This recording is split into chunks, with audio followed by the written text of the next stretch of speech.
সন্ত্রাসী বাহিনী জহুরুল মালিতা ইসব এবং হান্নান সাইদুলের নেতৃত্বে আমার এই ঘরটা ভাঙা হয়েছে।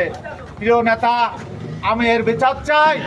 আর এর সাথে কিছু আওয়ামী লীগের সাথে খিচুড়ি খাওয়া বিএনপি, আওয়ামী লীগের সাথে খিচুড়ি খাওয়া বিএনপি জড়িত হয়েছে।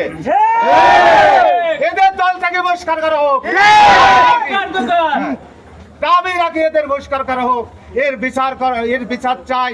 আমার ঘরে আমার ক্যাশ